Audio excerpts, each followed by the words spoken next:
therapy session today, and I wanted to share where I am right now. It's been a while since I've uploaded a YouTube video. I have been working on my inner world, my confidence, really putting together and still undoing foundational things in my life, my values, identifying harmful beliefs and things of that nature that are helping me become strong. I've showed a lot of courage and resilience, but there's still so much that I didn't understand about deconstruction and recovery from abuse, and the parallels, the connections there have been not only fascinating but just restorative. Today in my therapy session, I kind of started by reading a little bit of a poem that I wrote, and something that I shared on social media, because I have a difficult time in therapy sharing my raw emotions. I will often share what I have already discovered and understand, and it's difficult for me to be emotional and tap into those really strong feelings that are not already like curated just right. And I deeply struggle with essentially being able to be triggered in front of somebody and with somebody else present, like my therapist. So I'm always protecting those really deep emotions and really only sharing what I already know and understand, which isn't great for therapy, because I'm basically just updating my therapist on all of the self-work I'm doing at home. So today, last week we were talking about possibly learning ways to help me get into the raw emotion, what I'm feeling that I don't understand yet. And I shared a poem basically where a writing that I did, not particularly long, it's about I am my own. I read a book during my deconstruction process by Jamie Lynn Finch called You Are Your Own, and it just, I was so connected. Even the title alone, I was like, You Are Your Own. That's a fascinating title, because I read like the little description of the book and everything, and I thought, this is gonna be good, because this is the core of the problem for me. Even though I haven't been able to fix that yet, I knew deep down, I knew then and there that was onto something. That was very much what I needed to learn and understand, was that I am my own. Scripturally, I was taught that I don't belong to myself. I'm not my own. I am somebody else's. I am my parents. I am my husband's. I am first and foremost God's child, right? I belong to Him. I'm a servant to Him. I'm a servant to humanity because I belong to God. So everything of me is for everybody else. And that breaking away of the structure of who you are and what you are, coming not from within you but from all around you, it sets you up. It sets you up for abuse. It sets you up for needing to hear who you are from everyone around you, and not knowing for yourself, looking to authority and other people that know more than you, who are wiser, stronger, better, and turning off your own intuition and trusting what comes from around you. And then when you find yourself in an abusive marriage, like I did, where you're literally in the ER and getting stitches in your face, and you are mind fucked because you don't know how it happened to you. You don't know. You don't know. And your faith was already kind of looking a little, not necessarily rocky, but I'm the type of person that pushes a lot of boundaries anyways, for understanding and really wanting to know where something comes from. So I was already in a place where I was questioning a lot about my faith. So then I end up abused, and after protecting him for a good month or so, I finally, I'm done. I'm not doing this. I am not safe here. My body is not safe here. I've never not felt safe before, but I don't feel safe, and I'm disconnecting from the world until I do. I had a lot of disassociation. I already had so much disassociation within the abusive marriage that I didn't even recognize as disassociation. I was self-harming. I had a lot of pain that I couldn't describe or understand, and I just felt like God was teaching me things and showing me things, and I leaned into him, and that was how I dealt with it. I compartmentalized it, and I let all my emotions out at church, but I was never quite identifying what the real problems were, because the cathartic emotional release at church always kind of felt like healing at the time, and then I'd get home and I'm back in the abusive situation, and I was confused and hurt and scared, and I just always, when you're in church and stuff, they teach you to put it back on yourself, to ask yourself what you need to fix about you, right? Because it can't be God's problem. God doesn't make mistakes. So if you haven't learned what you needed to learn and things are going on in your life, you have to take responsibility for that. And so it was like, well, what am I doing wrong that I'm in so much pain all the time? What am I doing wrong? Why can't I fix this? Because it's not my husband's fault. It's got to be me. And that's a good quality to always, to check in with yourself and work on you. But I was always changing things for the abusive people around me to be accepted and to fit what they needed from me for acceptance and love. It was something I learned in childhood from a neglectful mother. So there was a lot going on, and deconstruction I thought was like it.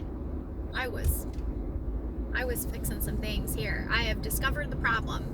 The system of religion that I was plugged into that was harmful and abusive, I was deconstructing that.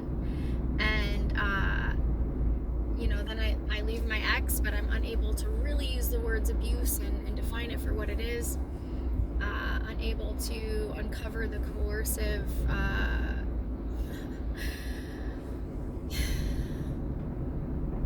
covert abuse that was going on.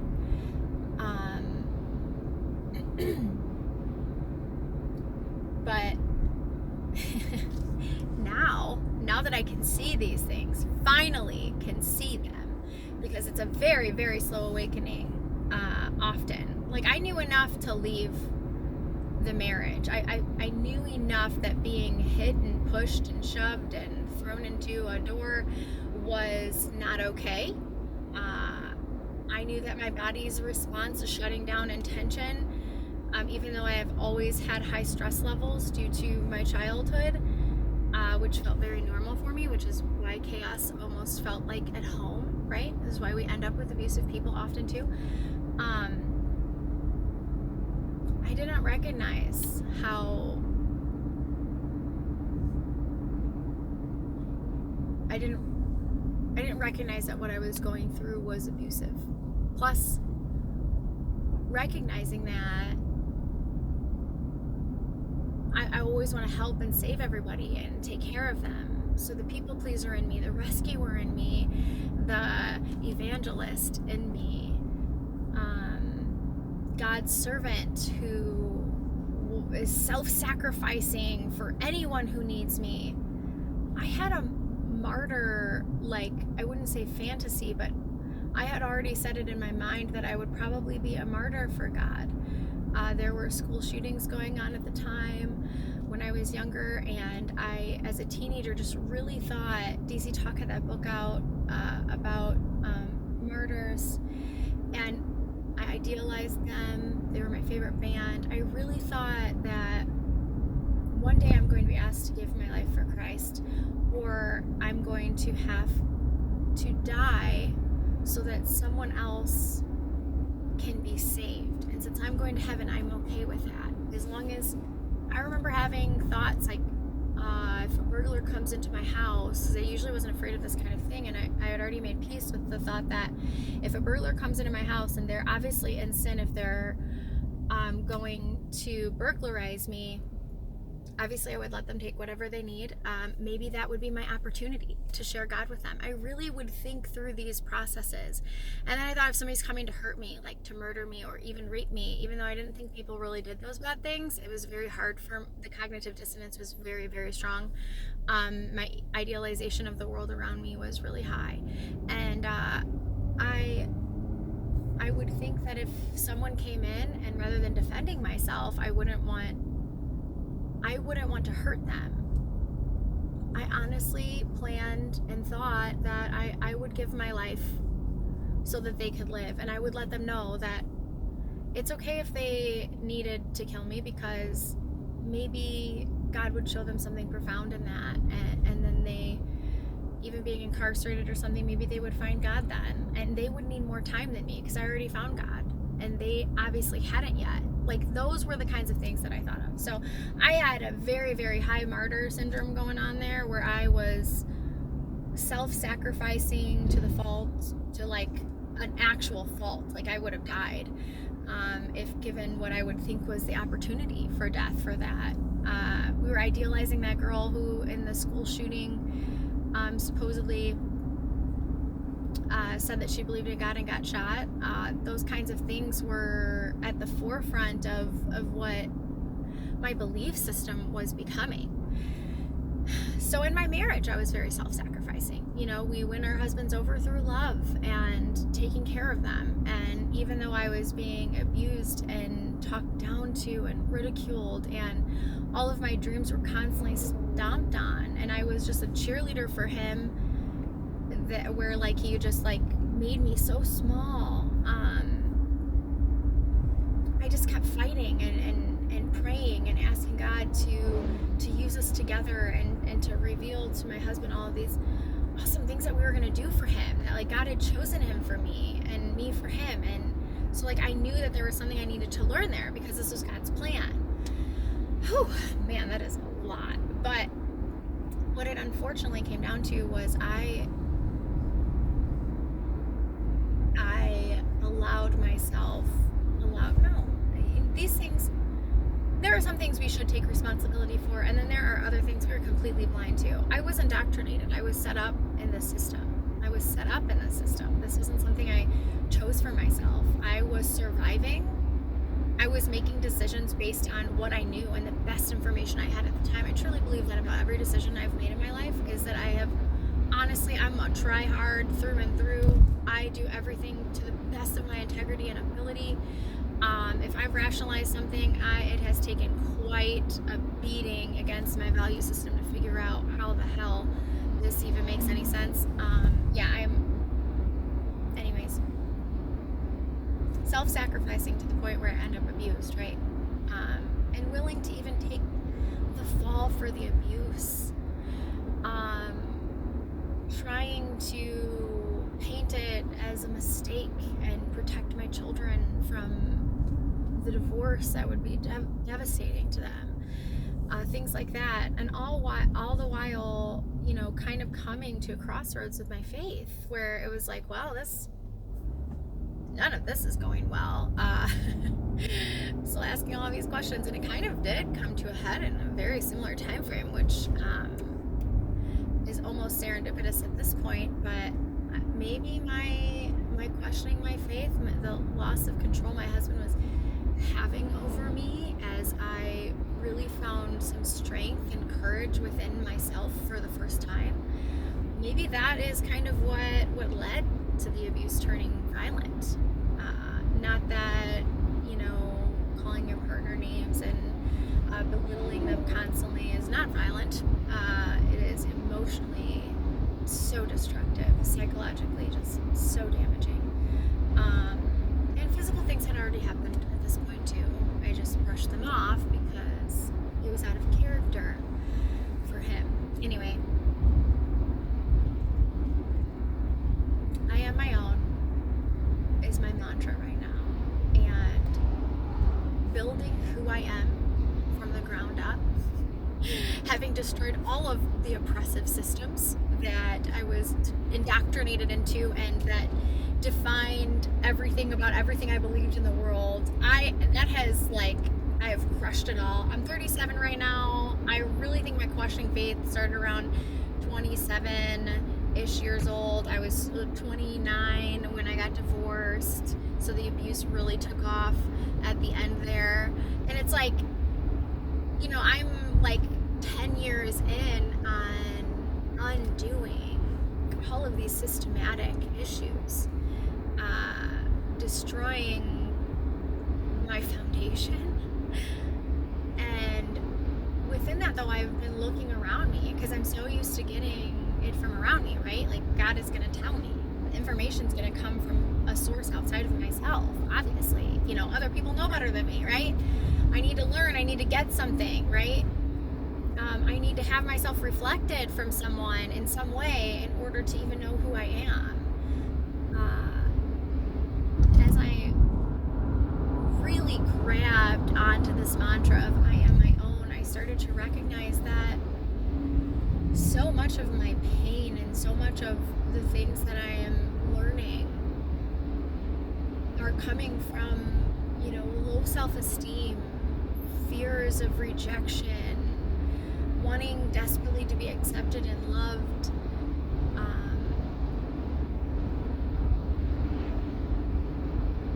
My vulnerability and my empathy are so high in a good way, but they've been taken advantage of, and I didn't know how to protect them because I thought I owed everybody everything.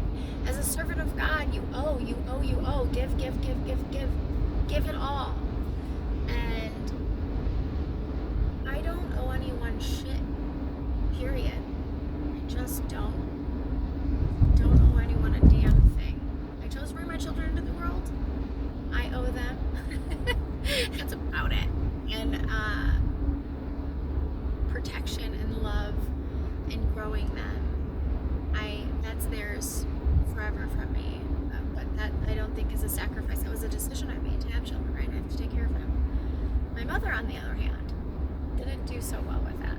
And that's a lot of my pain. That's what therapy actually ended up being about today. But it made me think about the abuses that I've suffered and how hard it has been to identify them. And my resilience and my vulnerability, I think, often have led people to not realize how deep the pain was of neglect as a child and how that translated into desperation for acceptance and belonging through religion and church and God and even my dad. I felt very connected to my dad. My dad was my saving grace, so it was honestly almost easy to connect with God because he was the parallel to my dad, right? Like a father figure. But we accept a lot of abuse when